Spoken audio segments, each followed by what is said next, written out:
નમસ્કાર દોસ્તો, ધોરણ 9 પ્રકરણ નંબર 1ની અંદર આપણે વાત કરવાની છે કંપની શાસનનો વિસ્તાર। કંપની શાસન 1764થી ભારતમાં શરૂ થયું। બક્સરના યુદ્ધ પછી અંગ્રેજ સરકારે સૌથી પહેલાં નિયામક ધારો પસાર કર્યો। નિયામક ધારો એટલે આખા ભારત દેશમાં જેટલા પણ અંગ્રેજોના વેપારી મથકો હોય એ તમામ વેપારી મથકોનો એક ગવર્નર જનરલ, એ ગવર્નર જનરલના હાથ નીચે અલગ અલગ પ્રાંતના ગવર્નરો અને એની કાઉન્સિલ એટલે કે સમિતિએ કામ કરવાનું। આવી રીતે વોરન હેસ્ટિંગ એ ભારતનો પ્રથમ ગવર્નર જનરલ બન્યો। મુંબઈ અને મદ્રાસના જે ગવર્નરો છે અને એની કાઉન્સિલને આ વોરન હેસ્ટિંગના હાથ નીચે મૂકવામાં આવી। એટલે ક્લિયર સમજો કે ભારતમાં જેટલા પણ અંગ્રેજોના વેપારી મથકો હતા એ તમામ વેપારી મથકોનો એક જ ગવર્નર જનરલ અને એના હાથ નીચે અલગ અલગ ગવર્નરો અને એની કાઉન્સિલે કામ કરવાનું। તો વોરન હેસ્ટિંગના સમયમાં પ્રથમ મરાઠા વિગ્રહ થયો। આ વસ્તુ ખાસ ધ્યાન રાખવી પડે। મરાઠાઓ સાથે અંગ્રેજોને જે યુદ્ધ થયું એ મરાઠા વિગ્રહ કહેવાય। અને મૈસૂરનો રાજા હતો હૈદર અલી એટલે ટીપુ સુલતાનનો બાપ। દ્વિતીય મૈસૂર વિગ્રહ થયો એ પણ વોરન હેસ્ટિંગના સમયમાં।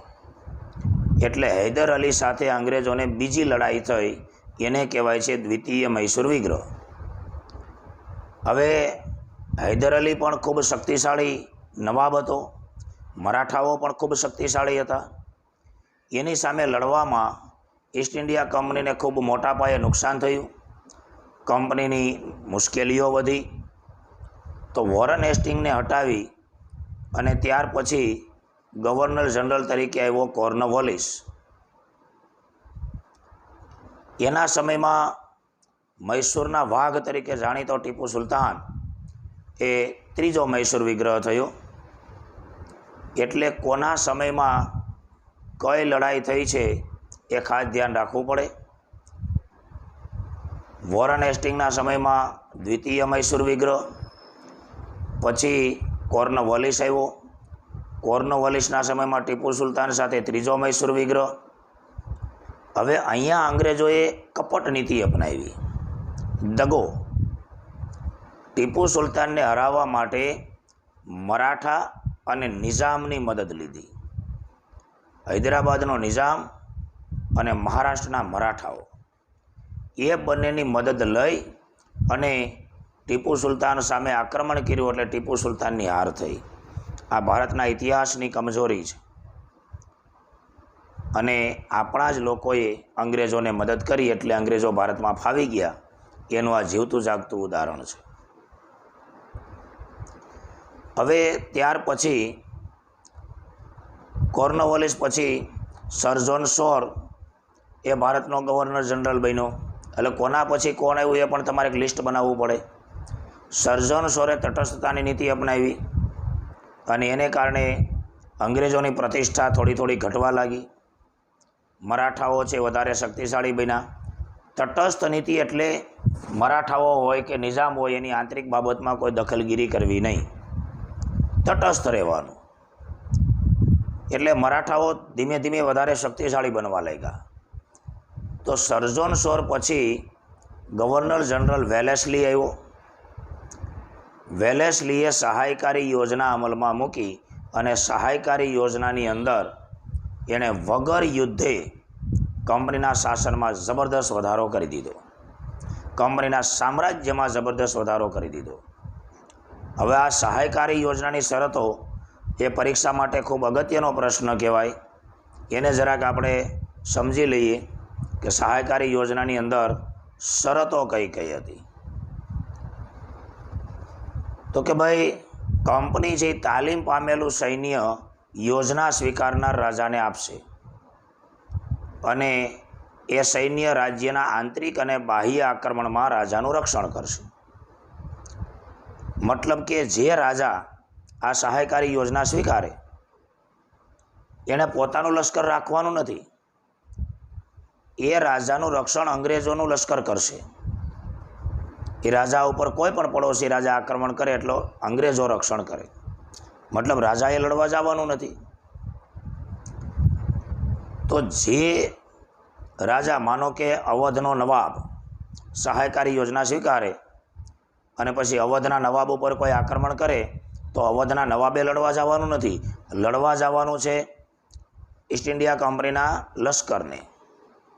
રાજાને તો પોતાના રાજમહેલમાં બેઠા બેઠા જલસા કરવાના. તો ઈસ્ટ ઇન્ડિયા કંપની કાંઈ મફતમાં તો રક્ષણ કરે નહીં. એટલે એણે શું કીધું કે બદલામાં એ લશ્કરી ખર્ચ અથવા એ લશ્કરનો ખર્ચ નીકળે એટલી આવક ધરાવતો પ્રદેશ અંગ્રેજોને આપી દેવાનો. રક્ષણ કરવામાં અંગ્રેજોને જે ખર્ચો થાય એ ખર્ચો રાજાએ આપવાનો, અથવા તો એ ખર્ચ જેટલી ઉપજ મળે એટલો પ્રદેશ એ રાજાએ અંગ્રેજોને આપી દેવો. અને કંપનીની પરમિશન વગર રાજાએ અન્ય રાજ્ય કે સાથે યુદ્ધ કે સંધિ કરવી નહીં. સંધિ એટલે મિત્રતા. જે રાજા આ યોજના સ્વીકારે એ ઈસ્ટ ઇન્ડિયા કંપનીની પરમિશન વગર બીજા કોઈ પણ રાજા સાથે યુદ્ધ કરી શકે નહીં. અને જે રાજા આ યોજના સ્વીકારે એણે પોતાના રાજદરબારમાં એક અંગ્રેજ પ્રતિનિધિ રાખવો. એટલે રાજદરબારમાં જે કાંઈ નિર્ણયો લેવાય એની અંગ્રેજોને ખબર પડે.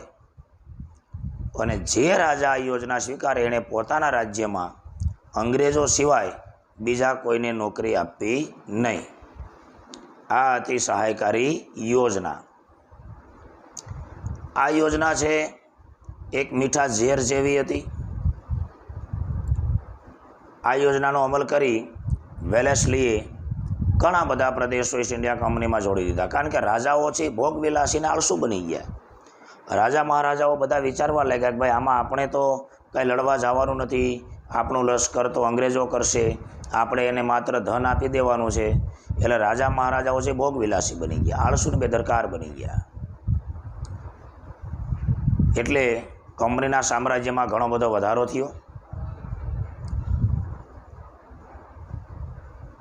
એમાં ગવર્નર જનરલ વેલેસ્લીએ ટીપુ સુલતાનને પણ આ યોજના સ્વીકારવાનું કીધું, પણ ટીપુ સુલતાને આ યોજના સ્વીકારી નહીં. એટલે વેલેસ્લીએ ટીપુ સુલતાન ઉપર આક્રમણ કર્યું. એ ચોથો મૈસૂર વિદ્રોહ.